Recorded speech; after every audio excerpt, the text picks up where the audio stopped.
लक्ष्मी जी कहने लगी। इसके बाद में सब तीनों आपस में करने लगी ऐसी चर्चाएं।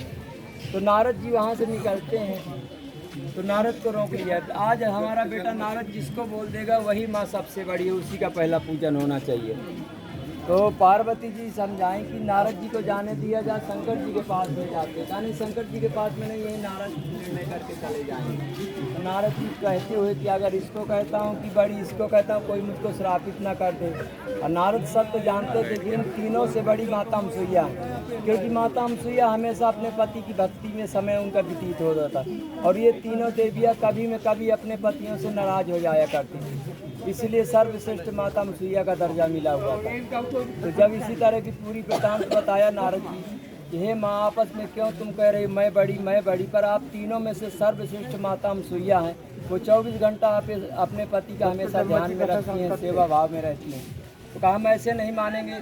कहा नहीं, आप तीनों अपने अपने पतियों को भेजो। तो यहाँ ब्रह्मा विष्णु महेश तीनों ऋषि मुनि के भेष में माता जी का परीक्षा लेने आए थे। इसके बाद में जब परीक्षा लेने आते हैं तो माता जी बड़ी खुशी होती हैं, प्रसन्न होती हैं। माता जी कहने लगती है मेरी कुटी में ऋषि मुनि पधारे, मेरी तो यही सेवा भाव का समय मेरा व्यतीत होता है। तो कहा हम ऐसे ऋषि ने जो स्त्री बेपर धो के खिलाती है वही भोजन करते हैं। माता अनसुईया आग बबूला हो जाती कि ऐसा शब्द तो दुनिया में मुझे कोई बोल ही नहीं सकता।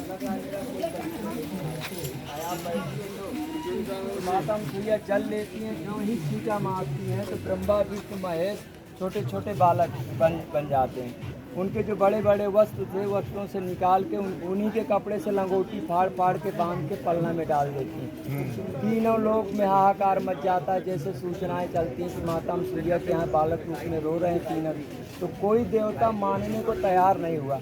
विष्णु जैसा कोई विष्णु दूसरा नहीं, ब्रह्मा जैसा कोई ब्रह्मा नहीं, शंकर जी कितनी आदि शक्तियाँ, कैसे हो सकता है एक मृत लोक की साधारण सी नारी ऐसा कैसे कर सकती है। कि नारद जी ही प्रचार करते हैं कि ये तीनों माताओं को समझाएं, तो वहाँ पहुँचें, अपना क्षमा याचना करें।